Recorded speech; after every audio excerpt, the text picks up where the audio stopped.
जब सुभाष चंद्रा का इलेक्शन था, इनका एजेंट था रामपाल माजरा, अभय सिंह चौटाला। ये एजेंट थे, ये क्या कर रहे थे, इनकी जिम्मेवारी नहीं थी। और मैंने असेंबली में रिकॉर्ड निकलवा लो, मैंने कहा था 3-3 दिन तक लोगों लगातार आग लगती रही। या तो सरकार का नकम्मापन, जब सरकार अपने मंत्री का मकान ही नहीं बचा सकी, वो प्रदेश को क्या बचाएगी। एमपी साहब, हरियाणा में राज्यसभा का चुनाव होना है। संख्या बल के हिसाब से तो दोनों पार्टी को एक सीट मिल रही है, लेकिन जिस तरीके से निर्दलीय उम्मीदवार को उतारा गया है, कैसे देखते हैं आप? ये भाजपा की बेईमानी कि इससे ये सिद्ध होता है कि लोग विधानसभा के चुनाव में भी इन्होंने वोट चोरी करके सरकार बनाई। क्योंकि जब कांग्रेस पार्टी के पास 37 है, उनके पास 47 है, 3 निर्दलीय है, 2 दूसरी पार्टी के, तो इन्होंने कैंडिडेट देने की जरूरत क्या पड़ गई। इसका मतलब हॉर्स राइडिंग कराएंगे, खरीद फरोख्त करना चाहती है बीजेपी। और किसके खिलाफ? कांग्रेस ने एक दलित समाज के बेटे को कैंडिडेट बना दिया, तो बीजेपी ने तत्काल, एक व्यापारी है शायद, माइनिंग का काम करते हैं, या क्योंकि आजकल भाजपा में तो प्रॉपर्टी डीलिंग और माइनिंग 2 ही काम चल रहे हैं, उसको कैंडिडेट उतार दिया। तो भाजपा की घोर एससी बीसी के दलित के पिछड़े के विरोध नीति से उजागर होती है। इससे भाजपा की नीति उजागर होती है कि वोट खरीदने में या हॉर्स ट्रेडिंग में विश्वास करते। इनेलो कहीं न कहीं आरोप लगाती है कि पहले भूपेंद्र सिंह हुड्डा से बात हुई है, साठगांठ की गई है, कई विधायकों को खरीदा गया है, इसलिए जो है कहीं न कहीं निर्दलीय उम्मीदवार उतारा गया। जिनको कोई पूछता नहीं, जिस पार्टी का कुछ जनाधार नहीं, केवल 2 एमएलए हैं, वो भी इन्होंने बीजेपी के सुपर्द कर रखे हैं। इनके बारे में क्यों चर्चा कर रहे हो? ना 3 में ना 13 में, इनका क्या लेना देना है? तो बीजेपी को सपोर्ट करते हैं, इनसे पूछेंगे।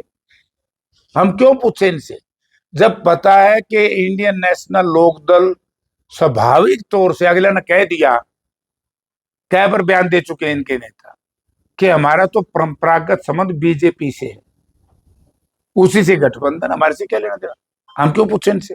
लेकिन वो तो बार-बार आपका हवाला देकर, शाही कांड का हवाला देकर के इनकी कहते हैं कि जिस तरीके से सुभाष चंद्रा को शाही कांड करके भेजा गया था, उसी तरीके से दोबारा से ये कहीं न कहीं कांड खेला गया था। एक बार बैठ के बात कर लेंगे। जब सुभाष चंद्रा का इलेक्शन था, इनका एजेंट था रामपाल माजरा, अभय सिंह चौटाला। मैं इनसे पूछना चाहता हूं, अपनी बेईमानी या अपनी कमजोरी या अपना निकम्मापन छुपाने के लिए किसी दूसरे पर आरोप लगाए। ये एजेंट थे, ये क्या कर रहे थे, इनकी जिम्मेवारी नहीं थी, ये क्या कर रहे थे। अभी जनता के सामने ये लोग सुभाष चंद्रा से क्यों मिल रहे थे? ये लोग, अब गोपाल कांडा का जो टेलीफोन की बात आई, उन्होंने बयान दिया कि नहीं गोपाल कांडा ने? आज तक भी लोक दल के एक नेता ने ये नहीं कहा कि वे गोपाल कांडा गलत कह रहे। गोपाल कांडा ने साफ कहा था कि 2 सीट मेरी वजह से आ गई, क्योंकि मनोहर लाल जी ने मुझे दिल्ली से टेलीफोन कर दी। जब हैं ही बीजेपी के, तो हम इनसे क्यों बात करें? ये तो बीजेपी की पेरोल पे उसी लिए काम करते हैं। हम इनसे बात ना करें, ना करेंगे। और कांग्रेस पार्टी का एक एक विधायक चट्टान की तरह मजबूत है, और आज उसी का हैसियत पे चलेगी लोकदल। सिर्फ एक ही प्रचार है, क्योंकि बीजेपी जो टास्क देती है लोकदल वही बोलता है कि हुड्डा साहब मिले हुए हैं, हुड्डा साहब मिले हुए, इस बात पे लोग। अरे भैया, अपने गरीबान में जाके लो, कौन किससे मिला हुआ जनता सब जानती है। अच्छा, 2016 में जाट आरक्षण आंदोलन हुआ था, उसमें से काफी लोगों को कहीं न कहीं जो है वो आरोपी बनाया गया था। अभी 10 सालों बाद जो उनको बरी कर दिया गया है कोर्ट की तरफ से, लेकिन जो लोग बरी होकर आए उनमें से काफी लोगों का कहना है कि ये सारा का सारा किया धरा भूपेंद्र सिंह हुड्डा का था, उसके इशारे पर सारा का सारा काम हुआ, कैप्टन मिन्यू की कोठी जलाई गई। मैंने असेंबली में भी कह दिया था, और आज भी मैं कह रहा हूं, क्योंकि अब फिर वही बात आएगी। जब ये आरक्षण के दंगे हुए, उस वक्त कटिंग निकालो, किन किन के बयान है। जो आक्रोशित बयान लोकदल के एक नेता का है, बोला छोरा जाटा का, लोहा टाटा का, जूता बाटा का, तोड़े देने टूटे। लोकदल के। दूसरा बीजेपी के एक नेत्री का बयान कि बिना रोए तो माँ भी चुच्ची नहीं दंदी। क्या मैंने क्या संदेश दे रहे हैं समाज को? बिना रोए माँ भी चुच्ची नहीं देती, क्या संदेश है इसका? एक का बयान बीजेपी के नेता का, बोला जब खेलते हैं हॉकी, बोला कभी ड्रिबल करके आगे ले जाई जाती है बॉल की तरफ, गोल की तरफ, फिर उसको वापस ले आते हैं, फिर धड़ गोल मारते हैं। ये क्या क्या दर्शाता है? 3 लोगों के बयान है। एक बयान कांग्रेस पार्टी का या चौधरी भूपेंद्र सिंह हुड्डा की तरफ से इस तरह का बयान हो तो मुझे बताओ। ये बयान देने वाले कौन लोग हैं? लोकदल और भाजपा के लोग। और मैंने असेंबली में रिकॉर्ड निकलवा लो, मैंने कहा था कि क्या कारण है। एक दिन तो चलो उनकी बात को मान ली, भाई बच्चों ने जला दिया। 3-3 दिन तक लोगों लगातार आग लगती रही। या तो सरकार का नकम्मापन, जब सरकार अपने मंत्री का मकान ही नहीं बचा सकी, वो प्रदेश को क्या बचाएगी? प्रदेश का क्या भला करेगी? ये प्लान तरीके से सब कुछ हुआ। और जो जो इसके मालिक थे इस मकान के, वो बार बार यही एक प्रेशर डालते रहे। जब भी समाज के लोग इकट्ठे होते थे खापों के पंचायत, तो वो बार बार यही कह रहे थे, तो पहले भी कह रहे थे कि हुड्डा साहब का नाम ले दो, सबको हम छोड़ देंगे। तो किसी ने हुड्डा साहब का नाम नहीं दिया, कोई हुड्डा साहब के खिलाफ FIR नहीं। और कोई हरियाणा का आदमी आज ये नहीं कह सकता कि इस तरह का घिनौना में कार्य में कांग्रेस पार्टी का कोई कार्यकर्ता हो सकता है। कांग्रेस गंदे काम नहीं करती, गंदे काम करती है दोनों पार्टियां जिनके नेताओं के बयान है। ये पहले स्पष्टीकरण दें दोनों पार्टी, लोकदल और बीजेपी, क्या इनके नेताओं के बयान नहीं है? ये किसके बयान है? इन्होंने आग में झोंक दिया, दोनों पार्टियों ने, लोकदल ने और बीजेपी ने, षड्यंत्र के तहत। और जब इसके ऊपर चर्चा हुई विधानसभा में, वो चर्चा में मैंने हिस्सा लिया था, मैंने स्पष्ट शब्दों में कहा था चोर कौन होता है? वे लोग जो पहाड़ पे थे। मनीष ग्रोवर किस पार्टी का है? बीजेपी का है। उसके घर में चोरी का सामान बरामद हुआ जो दुकानों से लुटिया गया, क्या उसके खिलाफ कोई पर्चा दर्ज करा?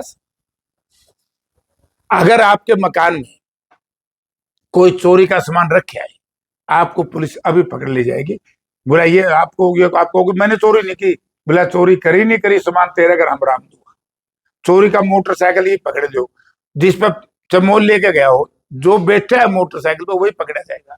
चोरी का सामान बीजेपी के यहाँ बरामद हुआ, ठीक है, यही लोग दोषी, जो दूसरे और भी लोगों नेताओं के चोरी का सामान बरामद हुआ। ये बीजेपी ने एक षड्यंत्र के तहत लोकदल के साथियों से मिलकर, नेताओं से मिलकर के हरियाणा जलाने का काम किया और इसमें चौधरी भूपेंद्र सिंह हुड्डा को बदनाम करने का प्रयास किया। लेकिन हरियाणा प्रदेश की जनता समझ गई कि भाजपा और लोकदल दोनों का पिछले 11 साल से एक ही कार्यक्रम। अबे चौटाला की तकरीर तो निकलवाओ, जब नेता प्रतिपक्ष थे सुबह से लेकर रात तक एक ही भाषण देते थे, क्यों भूपेंद्र सिंह हुड्डा को गिरफ्तार करो, उनके खिलाफ मैं चार्जशीट लेके आया हूं। अरे तू कौन है भाई? तो कोई इन्वेस्टिगेशन सिस्टम का आदमी है क्या? आप हैं कौन? ये एक जो बीजेपी कहती है लोकदल वही करता है, लोकदल के लिए काम, लोकदल बीजेपी के लिए काम करता है। और ये आपके सामने 16 तारीख को भी आ जाएगा। और पहले भी राष्ट्रपति के चुनाव में लोकदल ने बीजेपी का साथ दिया, उपराष्ट्रपति के चुनाव में लोकदल ने बीजेपी का साथ दिया, राज्यसभा के चुनाव में बीजेपी का साथ दिया।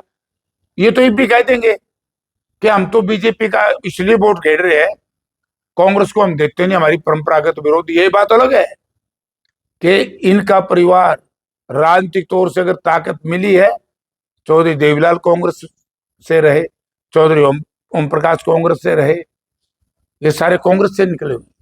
प्रताप सिंह जी कांग्रेस से रहे, सारे कांग्रेस से जीते। अब कांग्रेस को गाली दे रहे, अभी बीजेपी को भी गाली देंगे। लेकिन जब बीजेपी ने लोकदल की जरूरत पड़ेगी तब ये लोकदल को सदुपयोग करेंगे। तो भाई इन लोगों का तो यही कहना है, क्योंकि चौधरी भूपेंद्र सिंह हुड्डा की और कांग्रेस पार्टी की लोकप्रियता से ये परेशान है। 13 मार्च को हांसी में जीजेपी रैली करने जा रही है, बड़ी रैली का दावा किया जा रहा है। डीके चौटाला का कहना है कि भूपेंद्र सिंह हुड्डा में दाव सत्ता खत्म हो चुकी है, उनको राजनीतिक रिटायरमेंट ले लेनी चाहिए। यार जिनके को धरातल में मामला है कोई उनकी इसके मैं जवाब को बचे है कि 2,000 हल्कियां आई है छोड़ो। अच्छा, आखिर में जाट संस्था के चुनाव जो डिक्लेयर हो चुके हैं हिसार में, कैसे देखते हैं? कैसे समाज का चुनाव है, संस्था का चुनाव है, लोग लड़ेंगे।